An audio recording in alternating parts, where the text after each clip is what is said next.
Zacatoyan, una historia de la desembocadura del río de las Balsas, jamás contada, parte I. La periodización.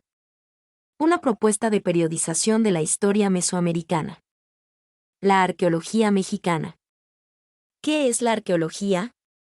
Investigadores, organizaciones y trabajos de rescate arqueológico en el medio y bajo Balsas, costa de Michoacán y parte colindante de la Costa Grande de Guerrero. Estudios arqueológicos en la costa michoacana y en la desembocadura del río de las Balsas. Estudios arqueológicos en Guerrero, relacionados con las culturas asentadas en ambas márgenes del río de las Balsas. El desarrollo cultural prehispánico en la región del Bajo Río Balsas. Bibliografía. Monografías.com. Tomo primero. Capítulo I. Investigaciones e investigadores que han descubierto la historia de la región del Medio y Bajo Balsas, costa de Michoacán y parte colindante de la Costa Grande de Guerrero. Ilustración. Inicio del capítulo I. Elementos geométricos en la ornamentación de la vestimenta de figuras de tipo mazapoide, hombres y mujeres, encontradas en las inmediaciones del sitio 033, en Barranca de Marmolejo, Zacatula, municipio de La Unión, Bro, fragmento de viñeta, José Alfredo Jiménez Martínez. La periodización. ¿Por qué y para qué? Usamos la palabra historia con dos significados diferentes. Por una parte, nos referimos al devenir del hombre en sociedad, por la otra, a la memoria de tal devenir, memoria que puede ser oral o registrada por medio de imágenes pictóricas o escultóricas, escritos, cintas cinematográficas, grabaciones de sonido, videos, etc. En la primera acepción, la historia se vive, se construye; en la segunda, se recuerda, se investiga, se interpreta, se consigna.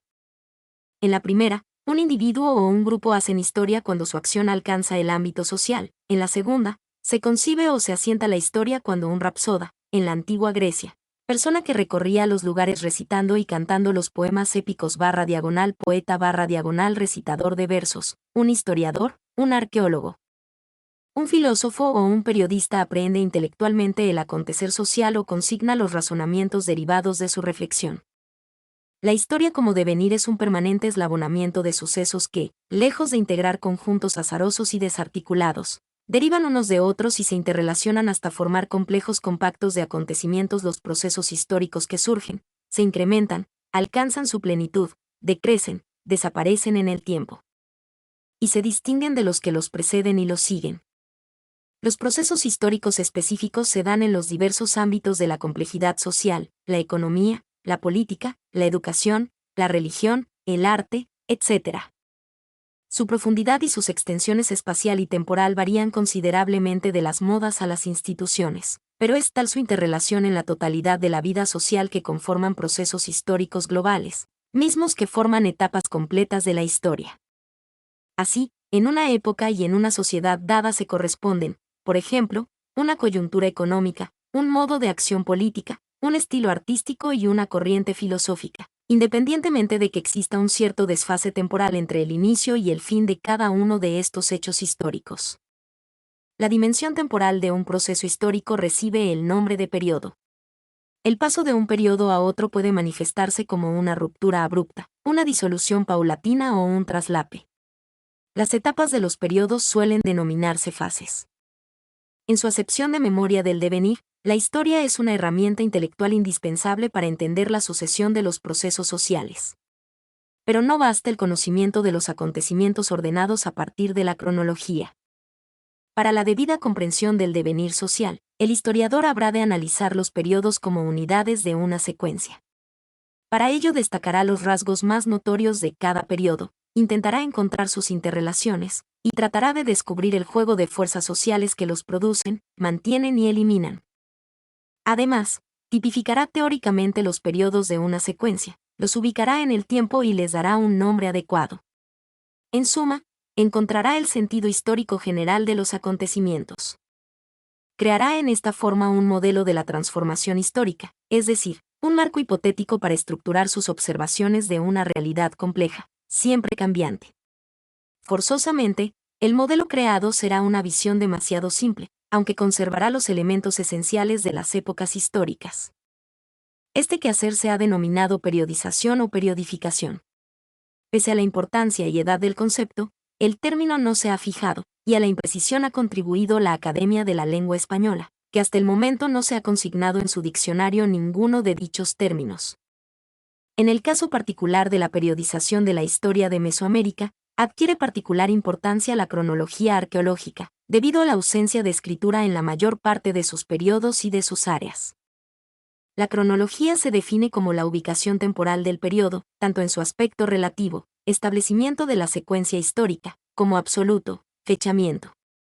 También es importante la determinación de los indicadores arqueológicos, esto es, los rasgos ya fundamentales, ya secundarios, que permiten identificar o al menos sospechar la existencia de los procesos históricos. Monografías.com.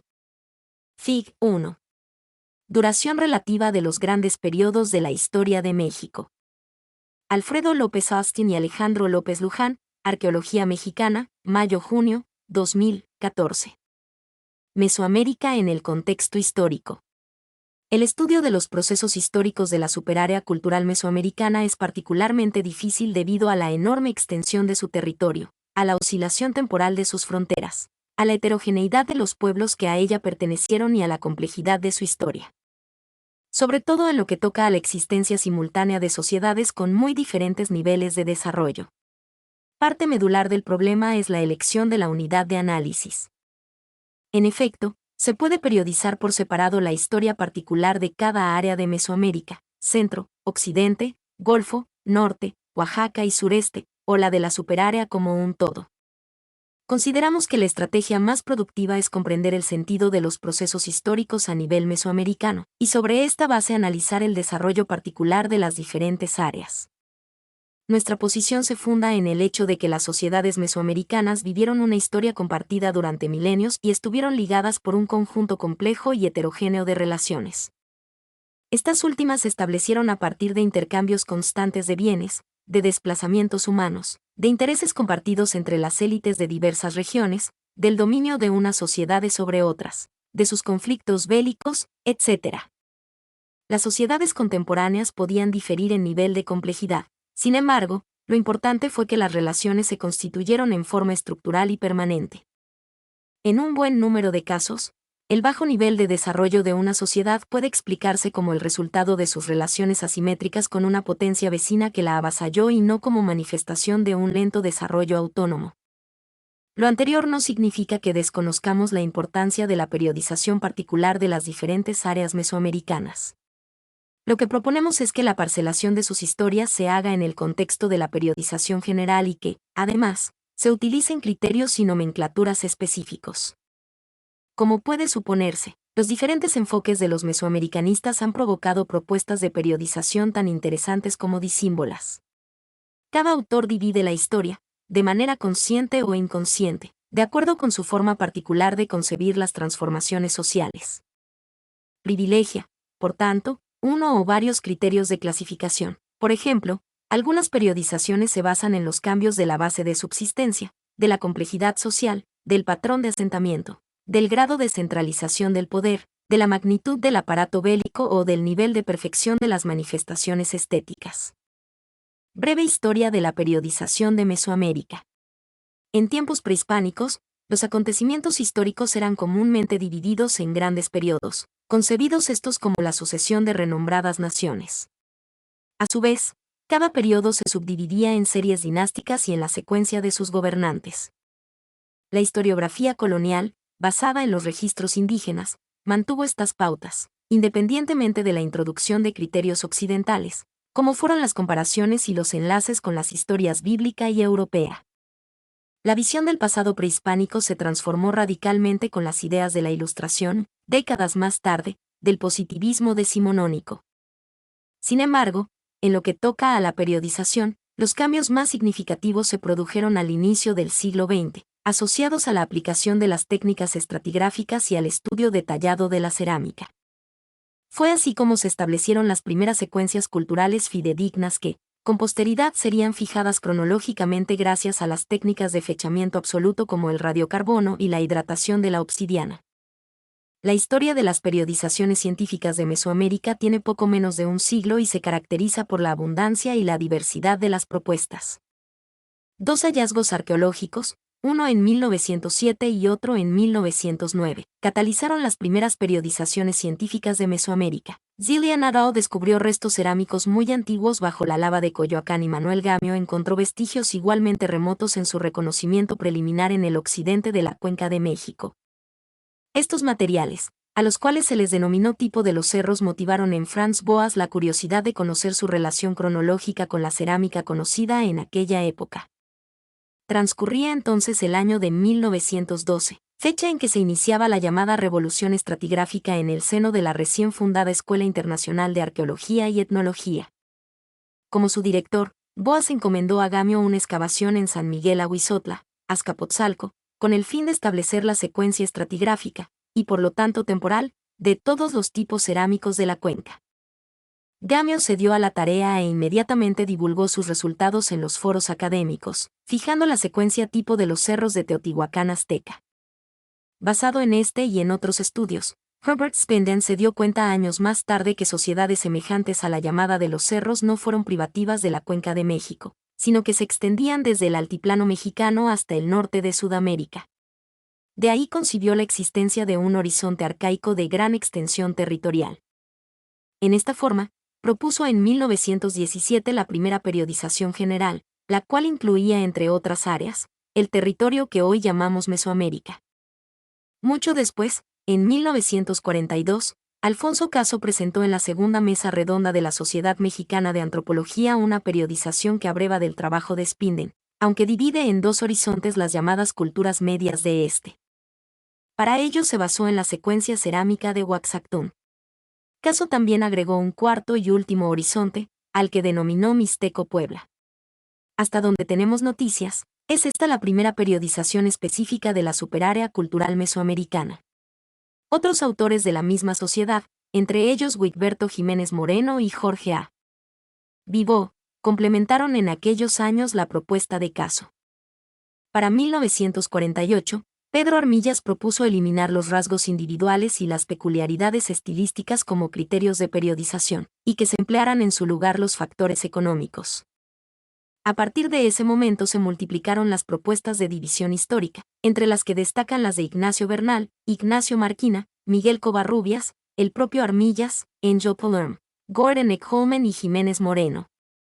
Covarrubias fue uno de los primeros en incorporar el término preclásico, acuñado por Baber Wahop en 1951, en sustitución de arcaico. 3 años después, este último autor dividió el pasado mesoamericano utilizando fechamientos radiocarbónicos. Dentro del pensamiento marxista, Julio César Olivé propuso en 1958 una periodización que integra los estadios de Lewis Morgan, salvajismo, barbarie y civilización, y las revoluciones de Gordon V. Childe, neolítica y urbana. Un año más tarde, Jiménez Moreno acuñó el término epiclásico para definir un periodo importantísimo en la transición del clásico al posclásico. William T. Sanders y Barbara Price, desde la óptica de la ecología cultural, combinaron dos clasificaciones en 1968, la ya tradicional división en periodos cronológicos, formativo, clásico y posclásico, con los estadios de desarrollo cultural propuestos por Elmen R. Service, banda, tribu, cacicazgo y civilización. Correctamente, estos autores hicieron notar que dichos estadios no fueron sincrónicos en las distintas áreas de Mesoamérica. 4 años después, el mismo Sanders, junto con Eric Wolf y otros colegas, se reunieron en la School of American Research de Santa Fe y decidieron aplicar al caso mesoamericano la periodización que John H. Rowe elaboró para los Andes centrales. La original terminología entonces adoptada, en la que suceden horizontes y periodos intermedios, es únicamente cronológica, pues no tiene connotaciones de periodo ni de estadio de desarrollo. Durante las décadas de los 70 y de los 80 se publicaron nuevas propuestas, entre las que sobresalen las de Román Piñachán, Eduardo Matos y Enrique Nalda. Conviene advertir que en los últimos años el uso ha impuesto la nomenclatura de preclásico, clásico y posclásico. Sin embargo, y esto es una gran ventaja, los términos han perdido las connotaciones originales y el problema de la caracterización de los procesos es superior al de la mera terminología. Una propuesta de periodización de la historia mesoamericana. Conforme al trabajo anterior, en las siguientes líneas enunciamos una periodización general para la historia mesoamericana, sin pretensiones de formular una propuesta original. En efecto, Como se dará cuenta el lector, nos basamos en los valiosos trabajos de nuestros predecesores. Hemos parcelado el devenir de Mesoamérica en 7 grandes periodos. Distinguimos cada periodo con una serie de atributos distintivos, privilegiando la aparición de los que consideramos más importantes para establecer los límites temporales. Debe reconocerse que en esta periodización no rige una homogeneidad de criterios clasificatorios. Como varios autores lo han propuesto, es conveniente dividir el tiempo histórico con criterios coherentes y uniformes. Lamentablemente, en el caso mesoamericano, la aplicación estricta de este principio presenta serios obstáculos. Por un lado, el uso de un solo tipo de criterios puede conducir a la formación de periodos tan amplios que la utilidad de la periodización disminuye considerablemente. Por ejemplo, si se toman en cuenta las revoluciones sociales propuestas por Childe, neolítica, urbana e industrial, los 4 milenios de Mesoamérica quedarían divididos únicamente en 2 larguísimos periodos. Por otro lado, algunos criterios fundamentales de segmentación histórica no cuentan con indicadores arqueológicos precisos. Por ejemplo, es bien sabido que las formas de organización del trabajo, las relaciones de parentesco o la tenencia de la tierra no dejaron huellas materiales suficientes en tiempos remotos como para ser identificadas con precisión. Alfredo López Austin y Alejandro López Luján, Arqueología Mexicana, mayo-junio, 2014 a la 19. Importancia de la cronología. Todo quehacer humano requiere ser explicado dentro de un periodo de tiempo, a lo cual se le designa como fase cronológica, y se utiliza de referencia temporal para señalar distintos fenómenos o sucesos culturales. La división temporal usual para la historia prehispánica mexicana consta de varios periodos: arcaico, 5000-2000 diagonal 1 500 años antes de Cristo, formativo temprano, 2000 diagonal 1 500 a 800 años a.C. Formativo medio, 800 a 200 años a.C., y formativo superior, 200 antes de Cristo 200 después de Cristo. Clásico, 200 a 800 años de C, y epiclásico o clásico tardío, 800 a 900 años de C, posclásico temprano, 900 a 200 después de Cristo, y posclásico tardío u horizonte histórico, 1521 años de C. Estas fechas, que surgieron de los estudios realizados en la Cuenca de México y que van cambiando conforme se llevan a cabo nuevos descubrimientos, a veces difieren por un margen de varios años de lo que aconteció. De ahí que lo más importante sea considerar la fecha en sí y no los periodos. En algunas ocasiones, cuando las excavaciones muestran datos arqueológicos más tardíos asociados a elementos de manufactura ajena a la americana, entonces se les designa como correspondientes al periodo colonial, cuyo fechamiento suele ser más fácil en cuanto se tiene mayor información documental al respecto.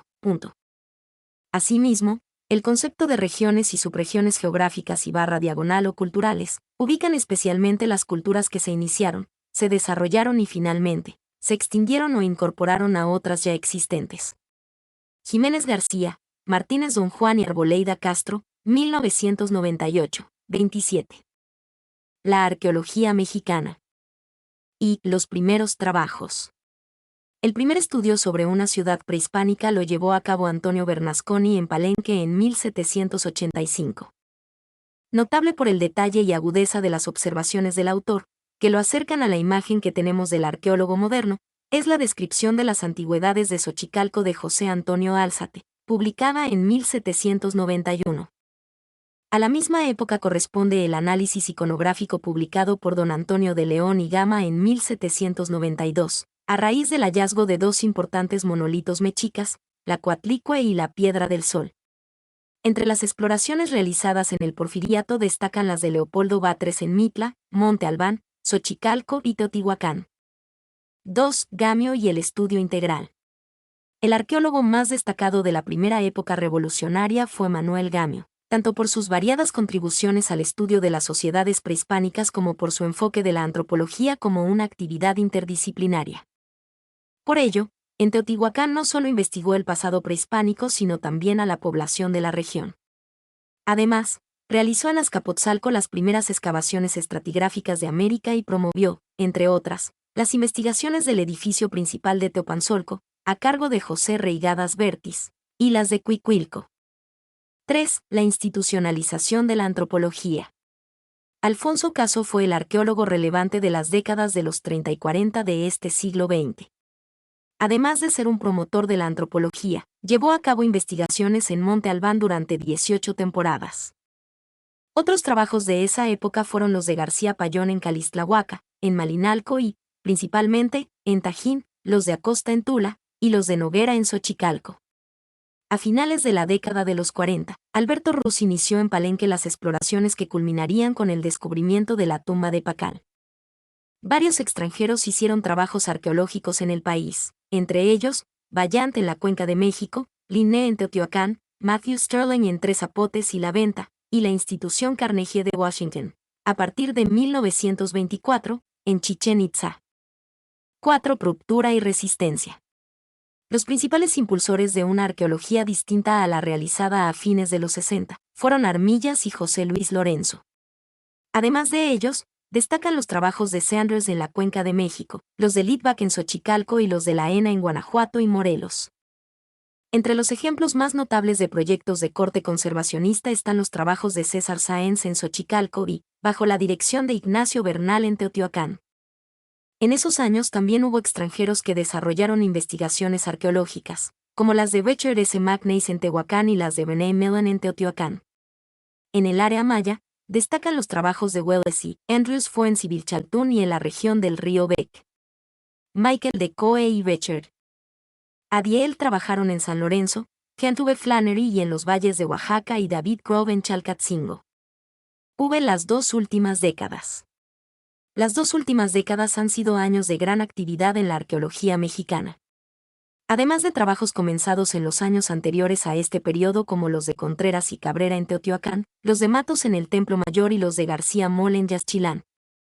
Se ha ampliado el número de regiones y sitios investigados, como es el caso de los trabajos de García Cook en Cantona, María de la Luz Gutiérrez en la Sierra de San Francisco, Brujeman en Tajín, Juan Yadeón en Toniná, Norberto González en Xochicalco, Rubén Cabrera en La Ventilla, Teotihuacán, así como los del norte de Yucatán y del sur de Campeche y Quintana Roo. La mayoría son estudios que se realizan con los equipos y técnicas más modernos y ocasionalmente con la colaboración de instituciones de otros países. Enrique Nalda, Arqueología Mexicana, marzo-abril, 1998, 14 y 15. ¿Qué es la arqueología? La palabra arqueología viene del griego arcaios, antiguo, logos, discurso. Es la ciencia que estudia las artes y los monumentos de la antigüedad. Esta ciencia se auxilia de cultura y estilo. El estilo puede definirse como cualquier manera distintiva, y por ello reconocible, en la que algo es ejecutado o elaborado. Para la arqueología, el análisis del estilo es de primordial importancia, pues permite inferir distintos tipos de información. Debido a que el estilo indica cierto grado de cohesión social, las transformaciones o el abandono de un estilo en particular son vistos como consecuencia de cambios en uno o varios aspectos de la vida del grupo al que se relacionan y de hecho esos cambios son uno de los indicadores más utilizados para establecer épocas. La distribución de un estilo es considerada como reflejo de la distribución de una cultura. Por ello, es útil delimitar áreas en las que se comparten modos de producir y decorar artefactos y en las que se asume que los grupos que las habitan son portadores, en ciertos momentos y por diversas causas, de tradiciones culturales si no iguales por lo menos similares, como un primer acercamiento para establecer unidades de otro tipo, políticas, comerciales, etc. Monolitos como los hallados en la Ciudad de México son expresión de lo que se llama estilo mexica. Son muestra del control que existía por parte de la clase dirigente sobre la producción de obras asociadas a los rituales religiosos y políticos, y su distribución en Mesoamérica puede ser vista como el reflejo de la extensión del dominio mexica. Arqueología Mexicana, marzo-abril, 1998, 21. Análisis iconográfico. La iconografía es una de las herramientas más útiles de las que dispone la arqueología para obtener e interpretar información contenida en obras plásticas de diversas clases cuyo rasgo en común es la inclusión de varios tipos de representaciones, figuras humanas, objetos, motivos abstractos, etc., a las que se supone portadoras de significados que hacen alusión, entre otros, a aspectos relacionados con la cosmogonía religiosa, la estructura política y la historia de una sociedad. En el análisis iconográfico se toman en cuenta cada uno de los elementos representados en la obra, con el fin de interpretarlos tanto en términos de sus posibles significados particulares, como, y sobre todo, en referencia al mensaje que esos elementos transmiten en conjunto. En gran parte el análisis iconográfico se basa en la comparación de los elementos con otros ejemplos similares sobre los cuales se tiene noción de sus significados potenciales, y, en su caso, a otras fuentes de información, lingüísticas y escritas, por ejemplo, que no solo permiten mayor confiabilidad en la interpretación sino que en ocasiones la enriquecen. Arqueología Mexicana, marzo-abril, 1998, 24. Fotografía aérea. Las fotos tomadas desde el aire son de gran utilidad en los estudios de la superficie de la Tierra a escala regional. Como ejemplos, pueden mencionarse reconocimientos geomorfológicos o de distribución de la vegetación, pero la fotografía aérea también se utiliza ampliamente en la arqueología, tanto en los estudios del patrón de asentamiento como en los del patrón urbano de sitios complejos. Entre los distintos tipos de fotografía aérea, tienen especial importancia las fotografías estereoscópicas, que se obtienen tomando una serie de fotos del terreno con una cámara montada en un avión que vuela a lo largo de una línea. En dos fotos sucesivas aparece la misma porción del terreno, vista desde dos lugares distintos. Al examinar el par de fotos mediante un estereoscopio, se obtiene una visión tridimensional del terreno, lo que facilita su estudio. Las imágenes derivadas de los pares estereoscópicos pueden procesarse para corregir distorsiones mediante la técnica conocida como restitución fotogramétrica. Así pueden obtenerse planos topográficos de manera más simple y rápida de lo que es posible hacerlo a través de levantamientos en la superficie. Hace unas cuantas décadas, bajo la dirección del Dr. René Millen, de la Universidad de Rochester, se realizó en Teotihuacán un estudio muy amplio basado en el empleo de la fotografía aérea. Uno de los resultados importantes del proyecto fue la obtención de un mapa de los 22 kilómetros cuadrados que comprendía la antigua ciudad de Teotihuacán. Arqueología Mexicana, marzo-abril, 1998, 28. Geomorfología. La geomorfología se ocupa de la configuración general de la superficie de la Tierra y de su relación con las estructuras geológicas que se encuentran bajo dicha superficie. Estudia también los cambios que se producen en las formas de la superficie como consecuencias de los procesos de acumulaciones en ella de materiales o, por el contrario, de los procesos erosivos, que los desplazan. Podríamos decir que esas formas de la Tierra son el esqueleto del paisaje, y no es posible entender una ocupación humana sin hacer referencia al paisaje en que se inscribe. Con el paso del tiempo, el paisaje cambia, por lo que, para el estudio de un asentamiento antiguo, debemos inferir cómo era el paisaje cuando el asentamiento estaba ocupado. No debemos de suponer que el paisaje de entonces era semejante al actual, pues pudo ser muy diferente.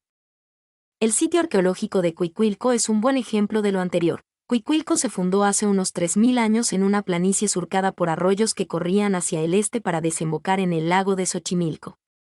Varios siglos después, en la parte central del sitio se formó una laguna, en cuyas orillas estaban algunos de los principales edificios de Cuicuilco.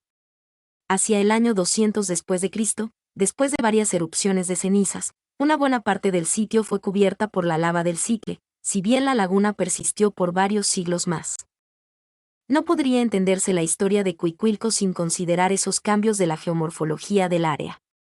Arqueología Mexicana, marzo-abril, 1998, 36. Restauración de edificios arqueológicos.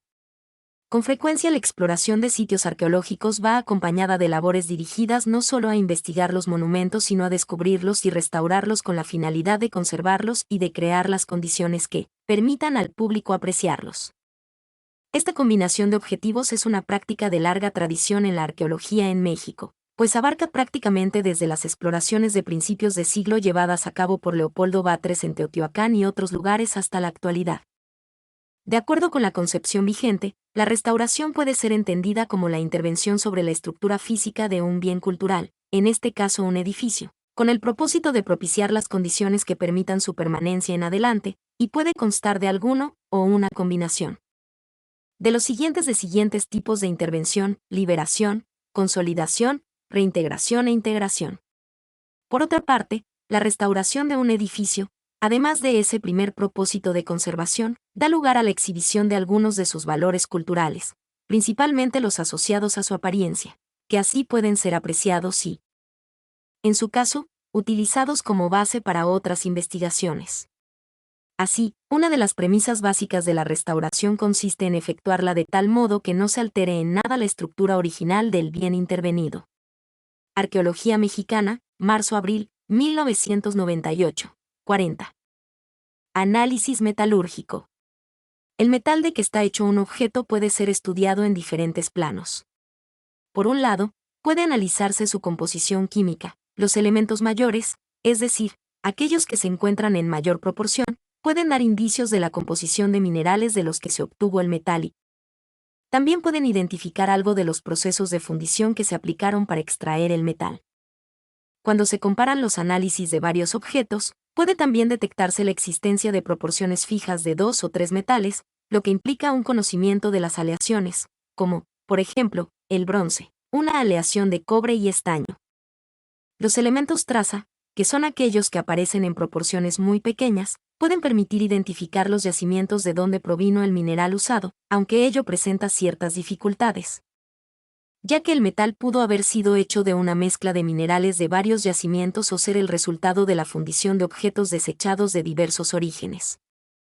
Una superficie pulida del metal puede también estudiarse bajo el microscopio. La distribución, forma y tamaño de los cristales metálicos presentes y las inclusiones de vidrio derivado de la fundición nos indican los procesos que se usaron para hacer un objeto metálico. Así, el análisis metalúrgico es de gran importancia en las investigaciones sobre tecnología antigua. La gran riqueza en objetos metálicos de la ofrenda de la tumba 7 de Monte Albán haría provechoso llevar a cabo en ellos un estudio amplio de ese tipo. Arqueología Mexicana, marzo-abril, 1998. 45. Radar de penetración. El radar de penetración es un equipo de prospección geofísica de desarrollo relativamente reciente. Colocado sobre la superficie del terreno o recorriendo ésta con él, emite ondas electromagnéticas que penetran el subsuelo hasta una profundidad de unos 60 metros, dependiendo de la frecuencia de la antena que se use.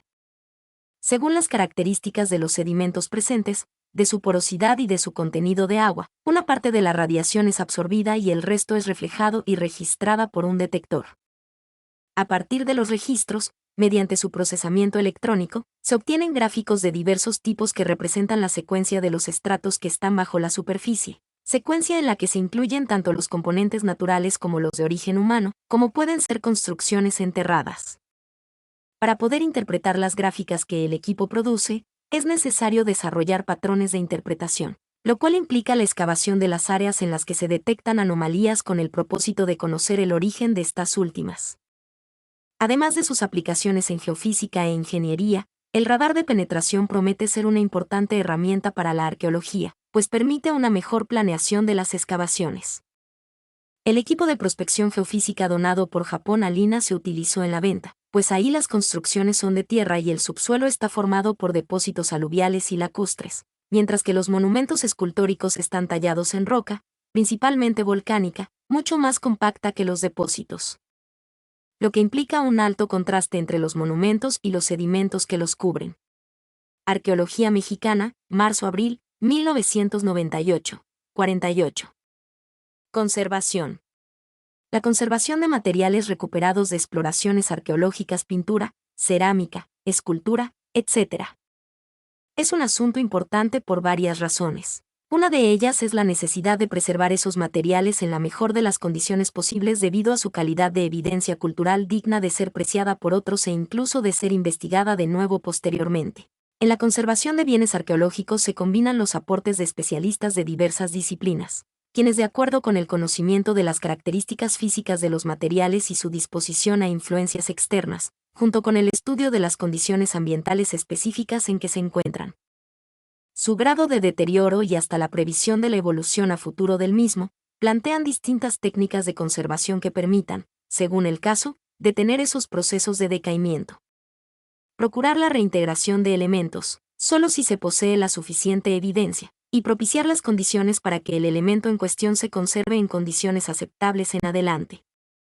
Las tendencias recientes en lo que se refiere a la conservación de elementos inmuebles, las pinturas murales de Bonampak entre ellos, consideran de primera importancia mantenerlos en su ubicación original, pues se asume que no solo deben conservarse en función de su estructura física, sino también de su contexto histórico y cultural. Arqueología mexicana, marzo-abril, 1998, 52. Análisis polínico. La reproducción sexual de las plantas superiores se lleva a cabo mediante la fusión de la aportación genética masculina, que está contenida en el polen, y la aportación femenina, contenida en los óvulos. Las plantas producen una gran cantidad de polen, que por distintos medios será transportado hasta la flor femenina, en donde ocurre la fecundación de cada óvulo con un solo grano de polen. Mucho del polen no llega a su destino, cae al agua o la tierra y queda incorporado a los sedimentos. A pesar de su pequeño tamaño, microscópico, el polen es muy resistente y puede ser recuperado de los sedimentos donde se encuentra mediante un tratamiento químico. La forma, tamaño y relieve externo de los granos de polen son distintivos, lo que permite identificar a la familia y muchas veces el género de la planta de donde proviene. Contando bajo el microscopio el número de granos de cada tipo presente, podemos inferir la composición de la vegetación de la que proviene el polen y sus cambios a través del tiempo. Dado que cada comunidad vegetal tiene requisitos definidos de temperatura y precipitación para desarrollarse, también podemos obtener información paleoclimática. Los cambios en la vegetación no siempre se deben a factores naturales, sino que a veces ocurren por la intervención del hombre, que altera la vegetación natural e introduce sus plantas cultivadas. Los cambios se reflejan también en el espectro polínico.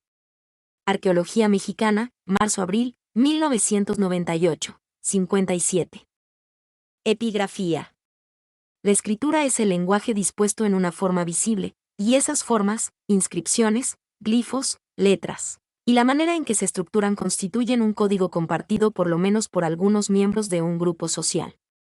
La función del análisis epigráfico consiste en determinar las características del sistema, por ejemplo, si los signos inscritos representan sílabas, palabras o una combinación de ambas, el significado de cada uno de ellos, es decir, su desciframiento, y la manera en que deben de leerse los textos, de arriba a abajo, izquierda a derecha, etc. Todo ello con el propósito de comprender, al igual que aquellos antiguos conocedores del código, el mensaje lingüístico contenido en las inscripciones. Para cumplir con esos pasos, además de procedimientos lógicos, que involucran entre otros aspectos la búsqueda de repeticiones en la asociación de signos o en la posición en que suelen aparecer los textos, la epigrafía mesoamericana se vale de la comparación de las inscripciones con la información de otras fuentes, lingüísticas, etnográficas, históricas, etc. La posibilidad de leer los mensajes contenidos en las numerosas inscripciones legadas por los pueblos mesoamericanos constituye una herramienta invaluable para obtener información única sobre la religión, la vida política y la historia de esas culturas. Arqueología mexicana, marzo-abril, 1998, 61. El tejido. En Mesoamérica pocas veces se dieron las condiciones climáticas que permitieran la preservación de los tejidos arqueológicos, debido a su origen orgánico. La mayor parte de los tejidos preservados proceden de cuevas secas, sobre todo del norte de México, como los de la Cueva de la Candelaria. Muchos de los instrumentos y técnicas con los que se elaboraban los tejidos en la época prehispánica siguen siendo utilizados en la actualidad por grupos indígenas de nuestro país. Por ello, la etnografía es una fuente importante de información para la arqueología. El estudio de estos textiles permite conocer aspectos muy importantes de nuestro pasado, como la indumentaria y lo que ella refleja, lugares, tiempos, clases sociales, creencias y otras costumbres que definían a las distintas culturas. La elaboración del tejido consta de 3 etapas básicas: hilado, urdido y tejido. El tejido consiste en la inserción de los hilos de la trama a través de la urdimbre. Las diferentes maneras de cómo se entrelazan y sus posibles combinaciones se denominan técnica o ligamento. En Mesoamérica y el norte de México se han registrado por lo menos 15 distintas técnicas en variadas texturas, combinaciones, diseños y colores, algunas muy sofisticadas, aunque predominan las más simples. Arqueología mexicana, marzo-abril, 1998, 64. Arqueología de rescate. En virtud del creciente impacto que el desarrollo de la sociedad moderna causa sobre los vestigios arqueológicos, se han establecido estrategias que permitan recuperar de la mejor manera posible la información contenida en los depósitos que serán afectados por desarrollos urbanos, obras de infraestructura, etc. Siempre y cuando estos no puedan ser evitados. Así, en la arqueología de rescate se llevan a cabo los mismos pasos que en cualquier otra investigación arqueológica. Lo que la distingue es el alto nivel de eficiencia que se requiere en el registro de materiales, pues es frecuente que no queden testigos. Porciones del depósito arqueológico que se dejan sin explorar con el fin de que en el futuro se puedan investigar con mejores técnicas y métodos, y que aún las propias zonas excavadas sean cubiertas o destruidas. Debido a que el subsuelo de las ciudades coloniales resguarda vestigios culturales virreinales, en esos casos, la arqueología de rescate se encuentra ligada a la arqueología histórica, la exploración de contextos para los cuales, además de evidencia material, se dispone de información documental. La que, si bien enriquece la investigación arqueológica, se beneficia a su vez de los datos que ésta aporta. Arqueología Mexicana, marzo-abril, 1998, 68. Arqueólogos distinguidos en México. Don Antonio de León y Gama, 1735-1802. Nació nuestro sabio en la Ciudad de México en 1735. Su principal interés se dirigió a los estudios matemáticos y a los de astronomía, en los que destacó de manera notable, a grado tal que los especialistas europeos reconocieron sus aportes a esas disciplinas. Mi nombre es Demim. Soy tu asistente personal. Mi sitio en internet es demim.es.tl